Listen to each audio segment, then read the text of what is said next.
Welcome to Lacrosse, fun with fundamentals. One in a series of videos designed to promote proper skills and to ensure you have fun while playing the game. I'm Ron Maclean.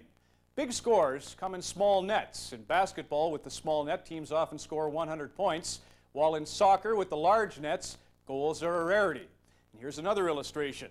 This was the stick used in the late 1800s when goals were rarely scored in lacrosse. By the middle of the 20th century, with a smaller stick and smaller pocket, more goals were being scored, and now in the 90s, it's not uncommon with this stick to see teams combined scoring 25 times. In this installment, we're going to deal with shooting. We'll show you how to hold and to use a stick. We'll deal with various forms of shots and percentage shots, where and when to take the shot and how to place it. In short, our main aim is to improve yours.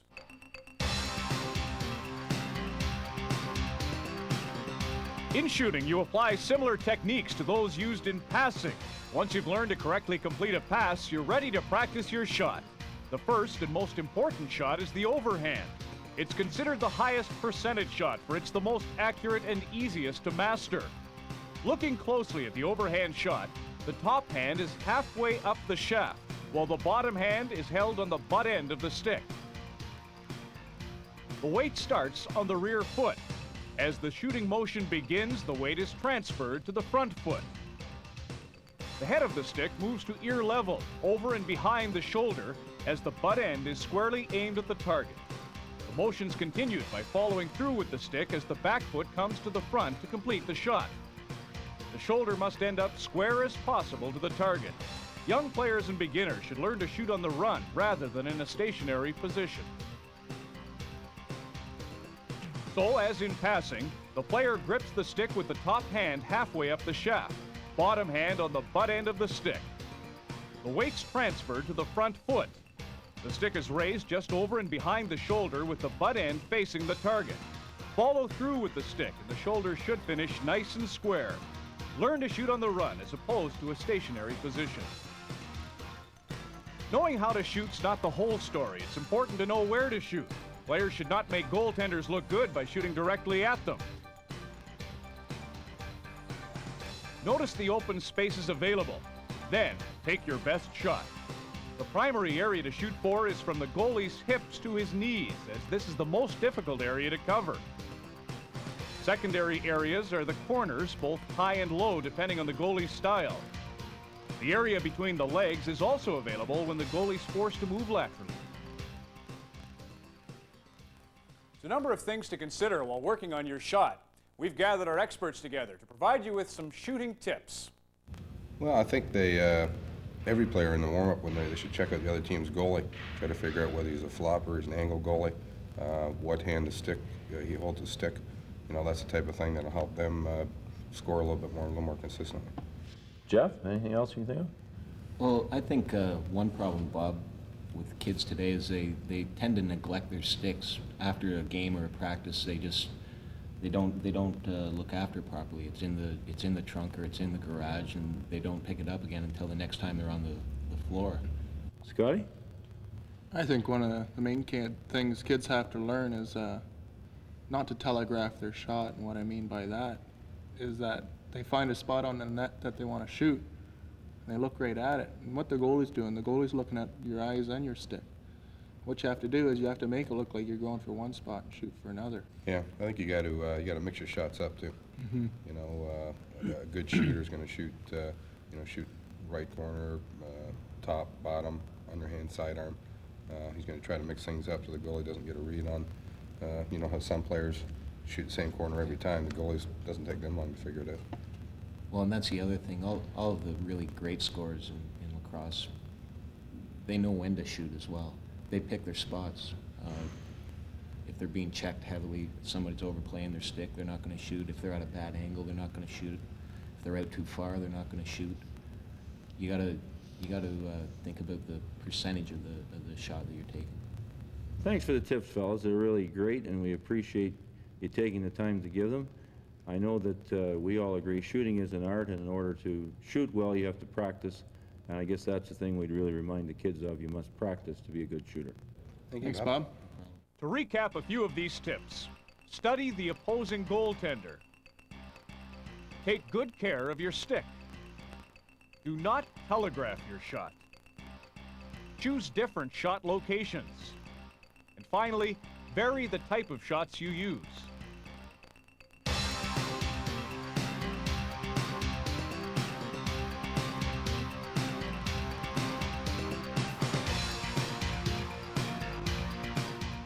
Shots that vary in speed and delivery can often stir confusion in goaltenders, so it's important for a goal scorer to have a variety of different shots.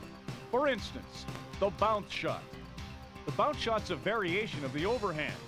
You can use the same mechanics, but bounce the ball in front of the goalie. When the bounce shot comes off the floor, the goalie has to readjust to the angle of the bounce, creating a more difficult save. The sidearm shot has the stick moving through a wider arc than in the overhand shot. It involves a baseball-like swing motion with the stick in a horizontal position. Both hands are at the end of the stick, approximately a glove width apart. The follow-through is accomplished by snapping both wrists as the arms move in a full swing. For best accuracy, the shot's taken about 30 feet from the goal. Less difficult to control, the sidearm shot will nonetheless become an invaluable offensive tool when honed by proper practice. Here's an underhanded way to score a goal. The underhand shot may be closely compared to a golf swing. Both hands are at the butt end of the stick, and again approximately a glove width apart. The follow-through is accomplished by a whip-like motion of the wrists as the arms swing down. Like the sidearm shot, only through consistent practice will you maintain your aim. Over-the-shoulder shots take many hours of practice to master and have the least accuracy. As the player crosses in front of the net, he shows his regular shooting motion. The goalie crosses with him. The player then shoots to the open side of the net by turning the stick back over the shoulder. If this shot's not on goal 8 out of 10 times, you shouldn't use it. It's an unpredictable shot, but it'll become a familiar weapon for those who practice.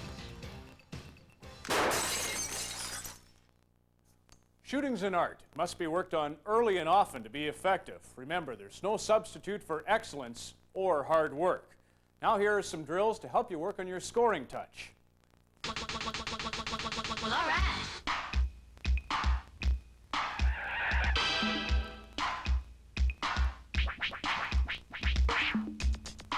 The give and go drill has players lined up in 2 rows. Rights have the ball, lefts button hook and receive the pass. Rights get the return pass and go down and shoot. Repeat with the left side having the ball. Players should alternate from side to side.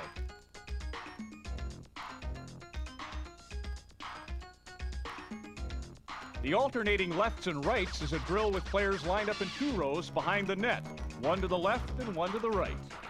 Each player cuts across the net and fires an overhand or bounce shot. One row should shoot from around the crease area, while the other row should shoot from approximately 20 feet out. For a variation to this drill, try putting a checker on the attacking shooter.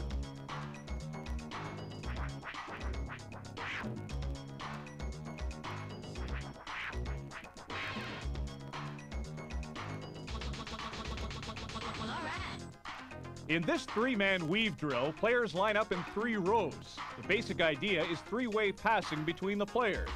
The player at the center passes to one side, then runs behind the receiver. The players continue to pass as they break in for a shot on goal.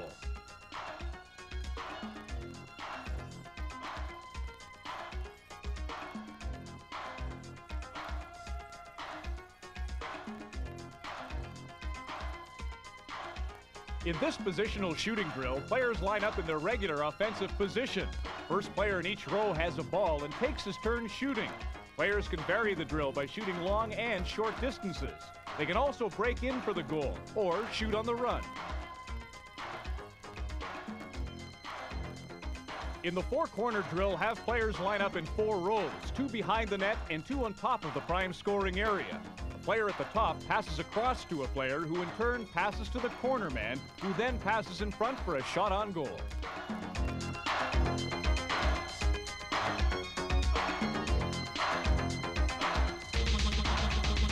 All right. Perfect practice makes perfect. The similarities between passing and shooting have been well documented in this video. It goes without saying, but still should be said. No one facet of the game is more important than the ability to propel the ball and hit your target, be it a teammate or the net. Joe Nieuwendyk and Brian Bellows are a couple of men who've scored 50 goals in the NHL, both of whom credit their knack around the net in hockey to skills they learned playing lacrosse. Work on some of the elements in this video, and you too can give it your best shot, all the while enjoying fun with fundamentals. I'm Ron Maclean.